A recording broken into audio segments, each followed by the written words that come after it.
8 जगह काट कर जला डाले। तीसरे हफ्ते फिर तौरात खोले तो 12 मकामात पर हुजूर सल्लल्लाहु अलैहि वसल्लम का तज़किरा पाया।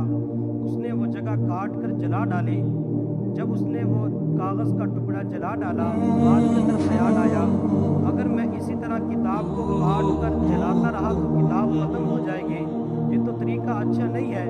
उसने अपने साथियों से कहा कि मैं इस बंदे की ज़ियारत करना चाहता हूँ, मैं मोहम्मद सल्लल्लाहु अलैहि वसल्लम से मुलाकात करना चाहता हूँ। उसके साथियों ने कहा कि आप इस बंदे की ज़ियारत न करें। जब भी कोई बंदा इसके पास जाता है अपने जादू के ज़राए से बंदे को काबू कर लेता है, बंदा मुसलमान हो जाता है। इस यहूदी ने कहा कि जब तक मैं उस बंदे की ज़ियारत नहीं करूँगा उस वक़्त तक मैं चैन से नहीं बैठूँगा। साथियों ने इजाज़त दे दी, मदीना मुनव्वरा का पता बतला दिया। ये शाम से अपनी सवारी के ऊपर बैठा और चल पड़ा। सैकड़ों मील का सफ़र करके जब मदीना तय्यबा के करीब पहुँचा, इसकी मुलाकात हज़रत सैयदना सलमान फ़ारसी रज़ी अल्लाह ताला अन्हो से हुई। उनका चेहरा बड़ा खूबसूरत था। खूबसूरत चेहरा देखकर कहने लगे लगता यही है कि ये अल्लाह के नबी है, अल्लाह के रसूल है।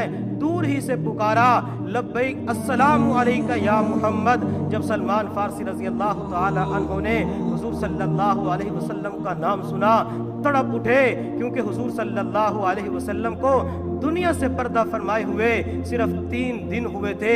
सलमान फ़ारसी रज़ी अल्लाह ताला अन्हो बर्दाश्त न कर सके, आंखों से आंसू जारी हो गए। बंदा करीब आया, आकर कहने लगा आप अल्लाह के नबी हैं, आपका चेहरा कितना प्यारा है। सलमान फ़ारसी रज़ी अल्लाह ताला अन्हो ने कहा मैं तो अल्लाह का नबी नहीं हूँ, मेरा नाम मोहम्मद नहीं है, मैं तो उनका गुलाम हूँ, मैं तो उनकी मानने वाला हूँ। अच्छा फिर अल्लाह के नबी कहाँ है? सलमान फ़ारसी रज़ी अल्लाह ताला अन्हो फरमाते हैं मेरे दिल के अंदर ख्याल आया इसको बतला दूं अल्लाह के नबी दुनिया से तशरीफ ले जा चुके हैं, लेकिन फिर ख्याल आया अगर इसको बतला दिया बर्दाश्त नहीं कर सकेगा। अगर इसको यह कहता हूँ मदीना के अंदर मौजूद है तो झूठ हो जाएगा। मैंने उस बंदे से कहा मैं आपको अल्लाह के नबी के सहाबा के पास ले चलता हूँ, आप उनसे पूछ लीजिए। मैंने उस बंदे का हाथ पकड़ा, मस्जिद नबवी के अंदर लेकर आ गया। सारे सहाबा मस्जिद नबवी फरमाते फिराक के रो रहे थे, जुदाई के अंदर रो रहे थे, गम की तस्वीर बने बैठे थे।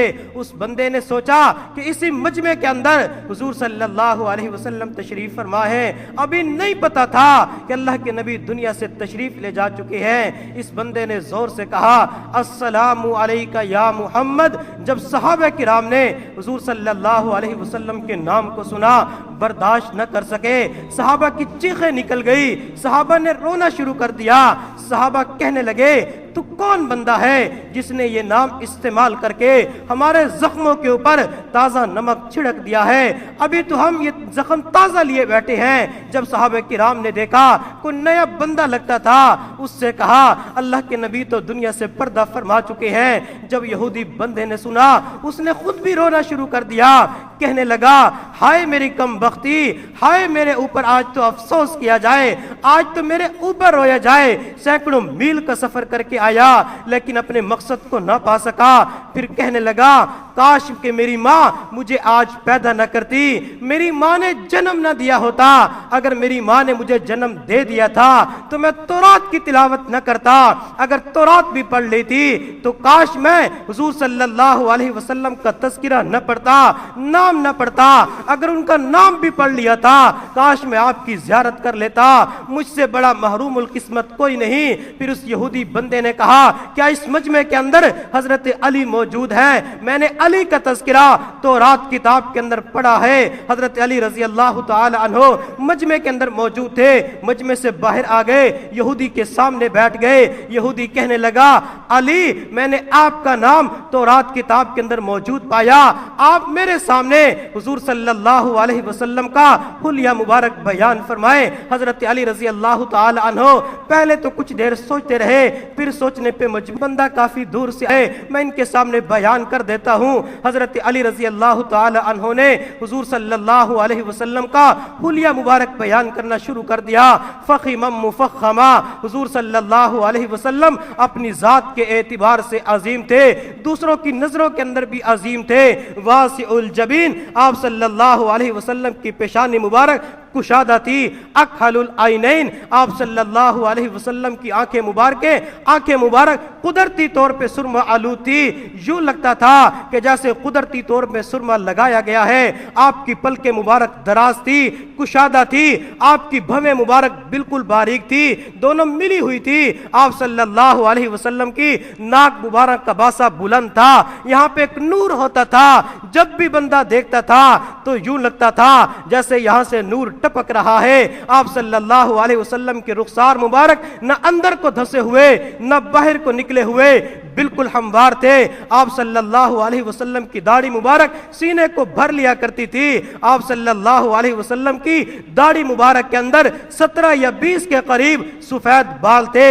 آپ صلی اللہ علیہ وسلم کے دانتوں کے درمیان کشادہ فاصلہ تھا، جب بات کرتے تھے تو یوں لگتا تھا جیسے دانتوں کے درمیان سے نور کی شعائیں پھوٹ رہی ہیں، نور نکل رہا ہے۔ آپ صلی اللہ علیہ وسلم کے دونوں کندھوں کے درمیان قدر فاصلہ تھا، دونوں کندھوں کے درمیان مہر نبوت تھی۔ آپ صلی اللہ علیہ وسلم کا سینے مبارک چوڑا تھا، آپ صلی اللہ علیہ وسلم کی سینے مبارک سے لے کر ناف تک بالوں کی لمبی لکیر تھی۔ آپ صلی اللہ علیہ وسلم کی ہتھیلیاں پر گوشت تھی، ہاتھوں کی انگلیاں لمبی تھی، قدرے لمبی تھی۔ آپ صلی اللہ علیہ وسلم کے پاؤں کے تلوے قدرے گہرے تھے۔ آپ صلی اللہ علیہ وسلم کے پاؤں مبارک قدرتی طور پہ تیل آلود تھے، جب پاؤں کے اوپر پانی گرتا تھا تو وہ ٹھہرتا نہیں تھا، دائیں بائیں بہ پڑتا تھا۔ آپ صلی اللہ علیہ وسلم کا سر مبارک عظیم الحامتی قدر بڑا تھا۔ آپ صلی اللہ علیہ وسلم کا قد مبارک بھی قدر بڑا تھا، نہ زیادہ لمبا تھا نہ زیادہ چھوٹا تھا۔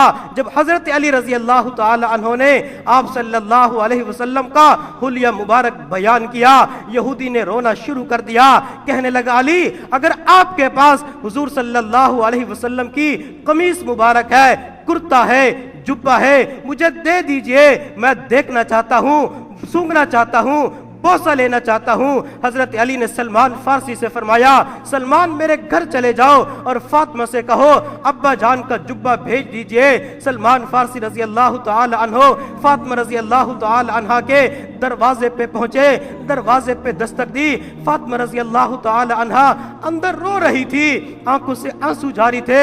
فاطمہ رضی اللہ تعالی عنہ نے رو کر کہا کون ہے یتیموں کے دروازے کو کھٹکھٹانے والے، کون ہے فقیروں کے دروازے پہ دستک دانے والے؟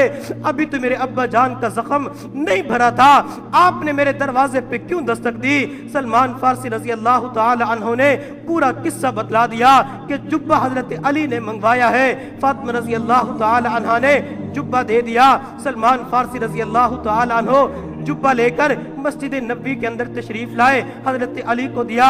حضرت علی نے اس جبے کو دیکھا، اس کو بوسہ دیا۔ حضرت علی کی آنکھوں سے آنسو جاری ہو گئے، صحابہ کرام کے پاس آیا، صحابہ کرام نے بوسہ دیا۔ جب یہودی کے ہاتھ میں آیا، یہودی نے اس جبے کو اپنے ہاتھ کے اندر لیا، اس کو سونگا تو کہنے لگا لوگو اللہ کی قسم مجھے اس جبے سے مشک سے زیادہ خوشبو آتی ہے، عنبر سے زیادہ خوشبو آتی ہے۔ یہودی نے رونا شروع کر دیا، ایسا تڑپ تڑپ کے رویا کہ پورے مجمع کو رلا کے رکھ دیا۔ پورا مجمع رو پڑا، مجمع کی آنکھوں سے آنسو جاری تھے، مجمع رو رہا تھا۔ پھر یہودی حضور صلی اللہ علیہ وسلم کی قبر مبارک پہ آیا، آسمان کی طرف نظر اٹھائی، کہنے لگا اللہ آپ وحدہ لا شریک ہے، اللہ میں اچھی طرح جانتا ہوں اس قبر کے اندر جو آرام کر رہا ہے یہ آپ کا محبوب صلی اللہ علیہ وسلم ہے۔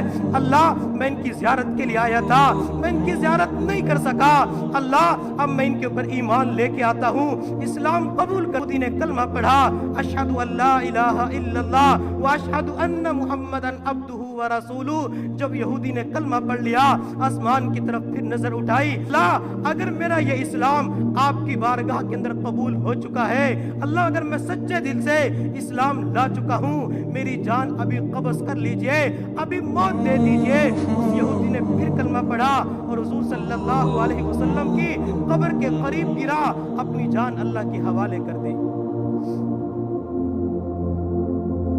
صلی اللہ علیہ وسلم کا تذکرہ ہوتا تھا، حضور صلی اللہ علیہ وسلم کا نام سنتے تھے، برداشت نہیں کر سکتے تھے۔ وہ محبوب صلی اللہ علیہ وسلم جس کو اللہ تعالیٰ نے اپنے محبوب بنایا، جس کے لیے اس پوری کائنات کو سجایا گیا، اللہ نے فرمایا تھے میرے محبوب اگر میں آپ کو پیدا نہ